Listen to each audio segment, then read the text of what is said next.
حضرت علی رضی اللہ عنہ عجیب انداز سے اللہ کے سامنے استغفار کرتے تھے. فرمایا کرتے تھے یا حی یا قیوم یا رحمان یا رحیم. یہ اللہ تعالیٰ کے نام پکارتے تھے دعا سے پہلے.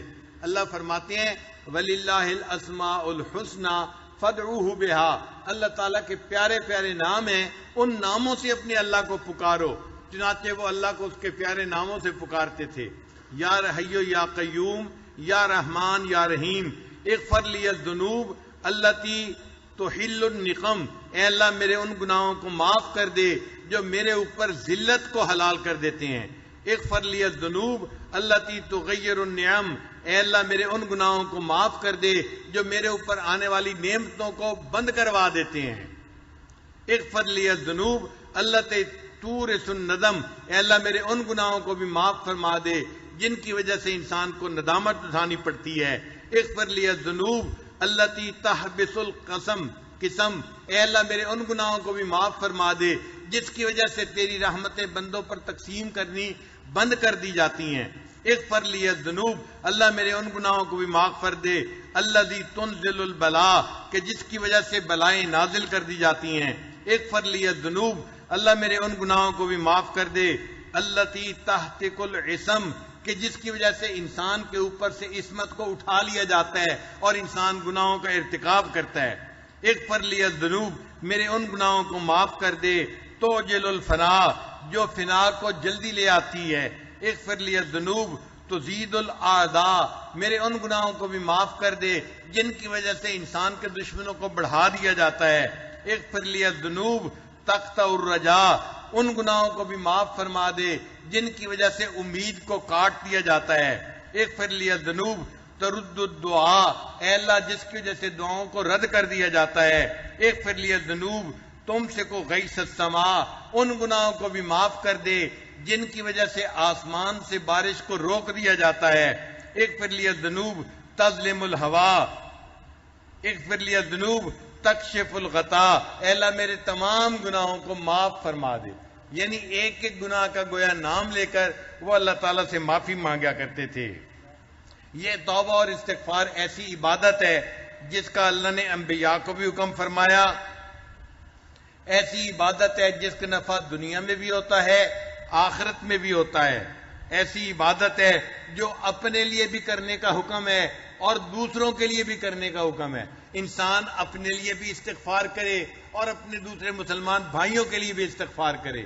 ہم بھی استغفار کرتے ہیں اپنے لیے اور اللہ کے فرشتے بھی ایمان والوں کے لیے استغفار کرتے ہیں.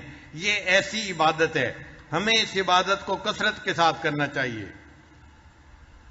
ایسی عبادت جو ہر غم کا مداوا ہے, ایسی عبادت جو انسان کو مایوس نہیں ہونے دیتی, ایسی عبادت جس کو کرتا دیکھ کر شیطان اپنے سر کے اوپر خاک ڈالتا ہے, چیختا اور چلاتا ہے میرے تو سالوں کی عبادت ضائع کر دی گئی. اپنی حالت پہ نادم ہونا, اپنے گناہوں پہ شرمندہ ہونا اور محبوب کو منانے کی فکر ہونا اور یوں کہنا کہ میرے رب میں مجرم ہوں مجھے معاف فرما دے, اس کو استغفار کہتے ہیں. چنانچہ حضرت یوسف علیہ السلام نے مچھلی کے پیٹ کے اندر توبہ کی تھی. اللہ نے 3 اندھیروں میں ان کی دعا کو قبول کر لیا تھا. 3 اندھیرے کون سے تھے؟ ایک رات کا اندھیرا, ایک سمندر کے پانی کا اندھیرا اور تیسرا مچھلی کے پیٹ کا اندھیرا. 3 اندھیروں کے اندر جہاں گپ اندھیرا تھا انہوں نے وہاں بیٹھ کر اللہ کو پکارا. اللہ نے ان کی دعا کو وہاں بھی قبول فرما لیا. ہم بھی اگر آج کی اس بابرکت رات میں, نورانی رات میں, رمضان کی رات میں اللہ کو پکاریں گے, اللہ تعالیٰ اس بابرکت رات میں ہماری دعا کیوں نہیں قبول فرمائیں گے؟ قرآن مجید میں ہے اذ نادا فی الظلمات, جب انہوں نے اندھیروں کے اندر اپنے رب کو پکارا اور یوں کہا لا الہ الا انت سبحانک انی کنت من الظالمین. اے اللہ آپ پاک ہیں اور اے اللہ میں گناہگار ہوں, میرے گناہوں کو معاف فرما دے. اللہ نے ان کی توبہ کو قبول کر لیا تھا. یہ جو ہے نا اللہ کی تسبیح بیان کرنا, یہ اللہ کو بہت پسندیدہ ہے. تسبیح پڑھنے کی وجہ سے اللہ نے ان کو مچھلی کے پیٹ سے نکال دیا تھا.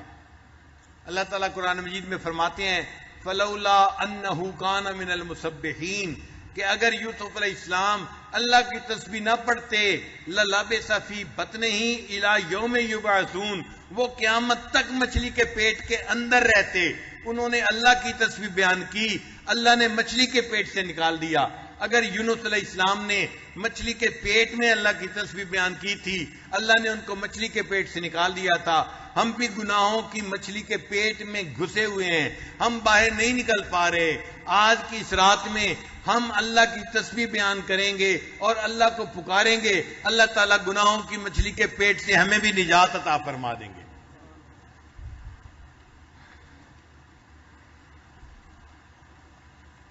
دنیا کا گھر بنانے کے لیے لوگ کتنی مشقتیں اٹھاتے ہیں, کبھی بینکوں سے قرضہ, کبھی لوگوں سے قرضہ, کبھی بزنس والوں سے قرضہ, یوں پیسہ اکٹھا کر کر کے اپنے گھر بناتے ہیں. اور جب گھر بنتا ہے تو کھڑے ہو کے بنواتے ہیں کہ بنانے والے چیزوں کی پرپورشن میں کوئی کمی بیشی نہ کر دیں. بعض لوگ تو کہتے ہیں ہم نے تو جی مکئی کی چھلی کھا کے گھر بنوایا. مکئی کی چھلی کھا کے گھر بنانے کا کیا مطلب؟ کھانا کھانے کی فرصت نہیں ملتی, بس وہ چھلی منگا لی اور وہیں بیٹھے بیٹھے اس کو کھا لیا, اور اس طرح وہ مجاہدے سے اپنا گھر بنواتے ہیں. اگر اتنی مشقتیں اٹھا کے دنیا کا فانی گھر انسان بنواتا ہے, اگر کوئی بندہ چاہے اللہ میرا جنت میں گھر بنا دے, اس کو اس کے لیے کتنی محنت کرنے کی ضرورت ہے. کیا ہم آخرت کا گھر بنانے کے لیے اللہ کے سامنے دو آنسو نہیں بہا سکتے؟ اللہ تعالیٰ کی منت سماجت کیوں نہیں کر سکتے کہ اللہ آج کی رات میں ہمارے لیے جنت میں گھر بنانے کا فیصلہ فرما دے؟ استغفار شیطان کی کمر کو توڑ دیتا ہے اور شیطان خائب و خاسر ہو جاتا ہے, اور اللہ تعالیٰ بندے کی مراد کو پورا کر دیتے ہیں.